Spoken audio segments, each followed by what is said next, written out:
So then what happened that you started, I'll just say, using drugs? Well, the thing is, if you see my story, whenever you have a chance, you see my story on Netflix. You'll see that it comes from my mother. My mother was a drug addict. My dad was a drug addict. My uncle died of drugs in my house. It was like a family thing. Like it was in my blood already.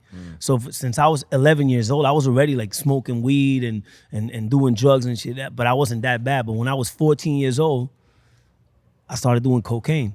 And I went crazy with cocaine. Like crazy.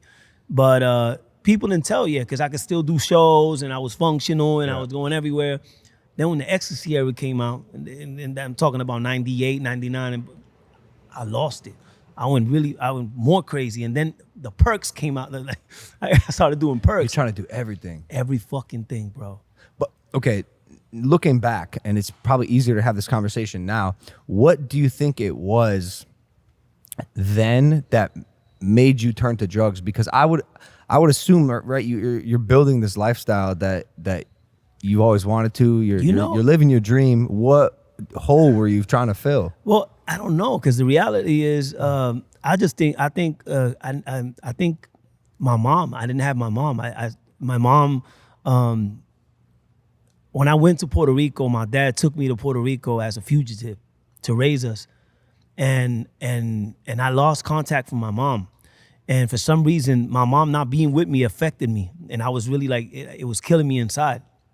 And probably me seeing my mom do drugs and my dad do drugs and everybody in my family, I saw it like some normal shit. You know what I'm saying? Like I didn't know it was something that it was crazy. And the reality is, if you're doing reggae, like like hip hop, reggaeton music in those days in Puerto Rico, part of the culture. It was part of it. So it was normal. You know what I'm saying? And I was young as fuck. And this is the craziest thing. My uncle died of AIDS, right? Because, back in the days, they would shoot heroin using people's needles and they would share the needles. And he died in my face. Like, I saw him, and before he died, he told me, look at me. Look at me, I'm dying right now. Don't do drugs. Don't do this. Don't do that. You think I listened to him? I saw him dying. Skeleton, like, the worst, because back in the days with AIDS, it was, how it was. Today, AIDS, you see people at the club, they take one pill, they chilling. Well, that scares me a little bit. It does, but the reality is, today you don't know who has it. Facts. You know what I'm saying? Today they have more medicine. Everything changed. Back in the days when that came out, it was crazy. So you never learn by somebody else's situation. You got to go through it yourself. You have to. I went, and that's proof. My uncle died in front of me. And I saw that, and I did everything he did, and even worse. That's crazy, man. But at first, you're recreational. You're doing coke and still going. Was it the pills that really brought you to a bad place? And is that what led to the because breakdown? the pills messed up my mind. You know what I'm saying? And my judgment was just whack. And it's funny because I became a drug addict, and I was an overweight drug addict. So was I, man. I could relate. Yeah. No, but there's nothing worse than that. Because at least if you're skinny, you can wear some nice clothes and look good. But they saw me from being like a skinny dude, like doing good, and I was always like this good-looking kid. For being this Bud Lightyear, fat guy, drug addict. Wait, say Buzz Lightyear. Out of shape, yeah. I said it wrong, Buzz Lightyear. I'm sorry. It's so funny. You're going to infinity and beyond, my face was like, it's crazy. Horrible. That was like swelling like this. Well, because I look like a pelican, you know what I'm saying? Like, I would walk and my face would move like this. The pills slow you down, bro. The pills deform. Yeah. No, but the perks, not even ecstasy, the perks. No, that's what I mean. They slow you down. You don't do shit. You just sit around, you eat, you don't work out. You can't work out. You're fucking useless. Yeah, and it fucked me up. And it made and then obviously my judgment was whack. My music was whack. Going back to your relationship with Daddy Yankee, when did he realize that it was more than just you having a good time and that you had a major problem? Bro, the whole time. He would look, when I was doing coke, he would look at me like, that's the worst thing that could happen, because he was staring at me like. And you're looking at him like that's your guy. And I'm like, don't do that. Yeah, with your jawing like crazy. Because Yankee was staring at me like with that judgment face. The worst. Like, The worst. How much shame He would did you even- feel in that moment? In that moment, I didn't really You didn't give a fuck, dude. You're so fucked up. It's like, I didn't give a shit. I didn't give a But the next day, I was really fucked up. That's so bad. That's Yeah, so bad. I didn't care. But the thing is, he would always tell me, like, bro, it's gonna be obvious, Nicky, that your career's gonna go down the drain, and you're gonna see what's gonna happen to me, and it's gonna affect you. And that's what really happened.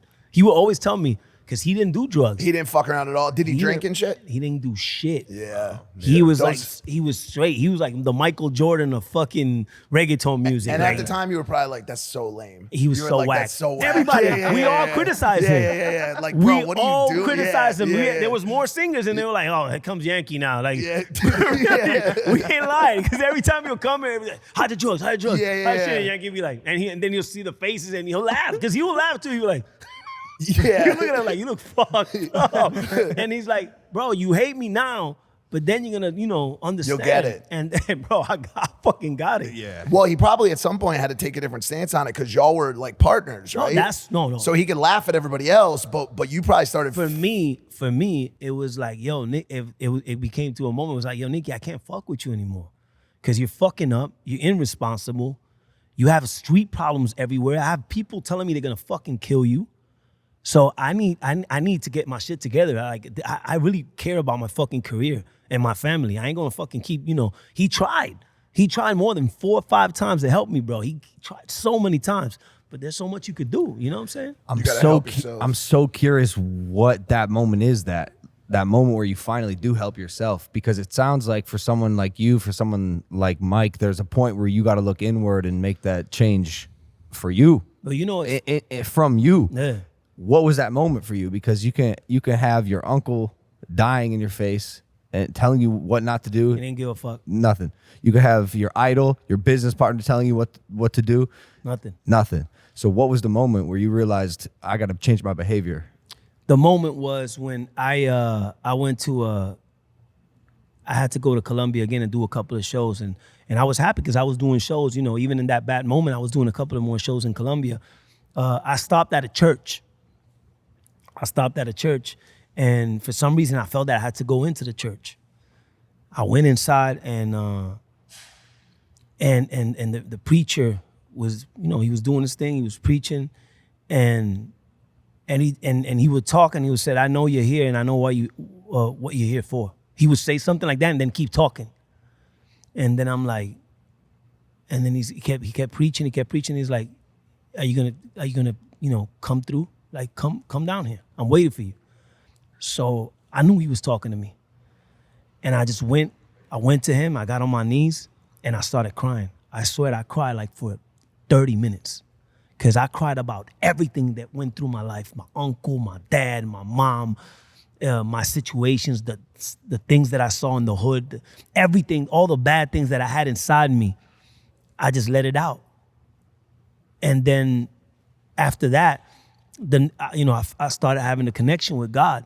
And I remember that the next day I said, "God, I'm gonna ask you for something, and it's crazy, but I know I have so much talent, and there's so many artists out there that don't have what I have, and I don't understand why I'm not there." And I felt that God told me, "You want to get there?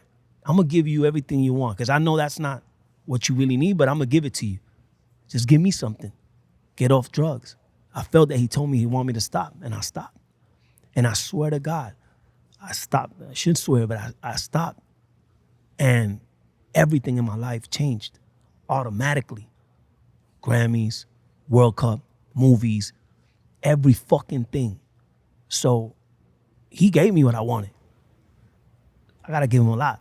I owe him a lot. Hey guys, if you like that clip, hit the subscribe button. And if you want to see more zany clips, click the video right here.